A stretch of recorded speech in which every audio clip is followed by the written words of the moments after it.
This is the video review for Transformers Prime Robots in Disguise Voyager class / Powerizer class Starscream, and this guy is really cool. I really like this figure. The jet mode has a nice long wingspan, and it's quite big, and I love the big cockpit here. You can even see a little bit of detailing in there. And overall, it's just a very big and satisfying jet. It's very sleek, very nice, and I really like it. The only problems I have with it are, one, these hinges right here, these hinges here, although I don't mind these quite so much, it's these that bother me, and you can see a fair number of gaps through him. Those are my only problems with this guy as a jet. He is a phenomenal jet, and I really like him. He's fun to go whoosh around. And the underside is very nice and sleek, very clean, except for the head, but I don't mind so much. And yeah, it's a really nice jet. I really like it. And I mean, there's not that much more to it. It's a nice jet. If you like jets, like I do, then this is going to please you. To transform this guy, you will start by taking the nose, and don't grab it by this. This is rubbery and conceivably could tear if you try to bend this on by pulling on this. That could conceivably tear, so grab it by the solid plastic, and then wrap it around like this. Then take these bits here, pull them out, and then fold them up. And then you'll take the wings and fold them all the way up like this. Then you'll come around to the back. You see this blue nozzle. You will split that, and that will separate the legs away from the middle of the fuselage. And then the legs will swing down. Now the joint on which they swing down is very loose. It will support a pose, and it is a useful joint to have because it allows him to hunch over, but it does need to be tightened. So pull it down, rotate these forward, pull these up, and then what you will do is you will take the toe, push it forward, and then you will take the heel and pull it back. Now he does actually have a show accurate heel there, but it will not support him. He is too tall, and the wings make him too back heavy for this to really support him. This is the heel you should use, and it is a really nice heel. It works really well. While it does affect his aesthetics, I feel that the amount of stability it gives him is well worth the price. Now we'll focus on the upper body. What we have to do is we have to split the arms, bring them out, and then there's a hinge right here. You will rotate this hinge down, and then rotate this down, and then plug this eyepiece into his chest, since his chest looks kind of like a face. Do the same to the other side. Rotate this around, rotate around, and plug in. And there we have his chest area. Now, to finish this off, push these tails into his upper arms, take his shoulder pads, open them up, and that will allow you to pull his hands out, pull his hands out with his forearms, and then collapse them back down. And now let's get him all posed up, and he is complete. And yes, he is a very tall Transformer. He is a big Voyager. It's been a while since we've had just a really big and tall Voyager, and I am very pleased with this.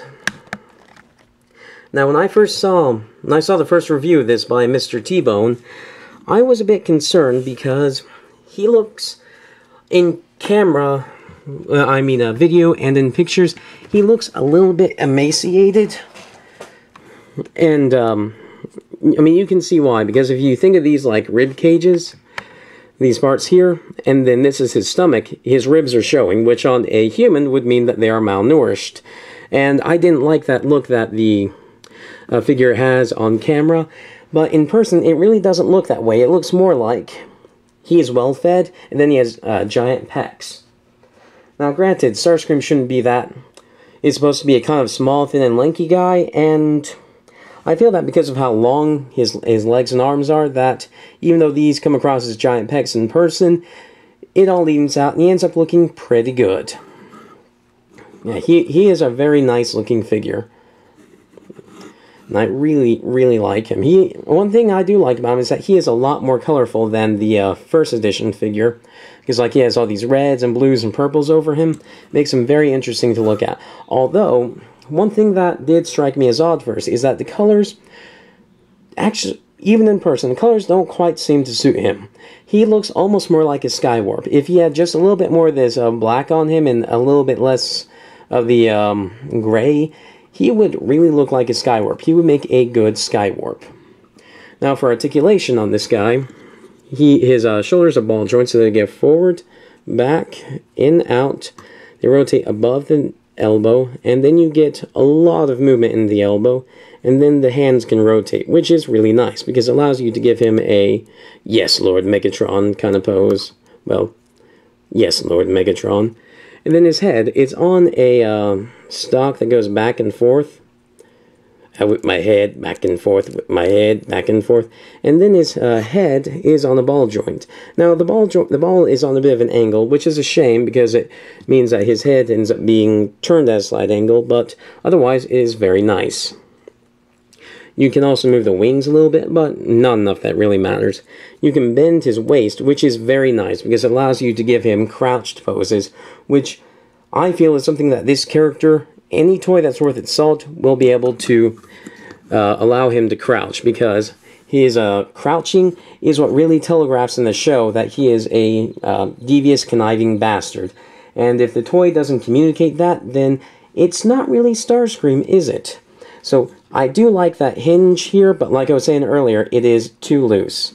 If that hinge were just a little bit tighter, which I can easily do with future floors, it would be perfect. Now for his legs, the hips are really tight.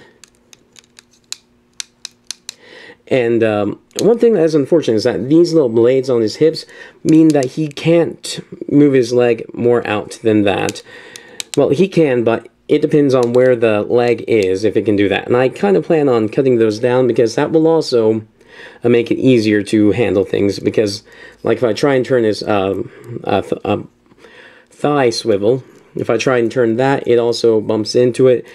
These things are kind of kibbly, and I do want to get rid of them. If I do, I'll make a video where I start shaving them off and cutting them down and showing the benefits. And then his knee can bend, and then his toes. You can bend the toes up and down, and the heel up and down. So this guy can get a lot of really nice poses if his waist will stay set. And I am just really impressed with this guy. His legs, his feet are really nice. They really give him a lot of balance, which I feel he needs because he has these big wings back here. And then he has really expressive hands, and then long arms with a full posability, and then a pretty expressive head, and then this joint right here. This joint right here really makes this figure. It just needs to be tighter. That's all the joint needs. But, I mean, look at the way his legs are posed.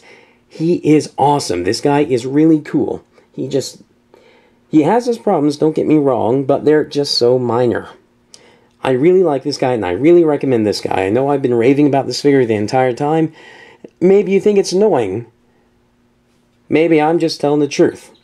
If you like the things I review Transformers, I review Macross figures, or I've reviewed some Brave figures, I've reviewed some Marvel figures. If you like any of that stuff, please subscribe. Thank you for watching.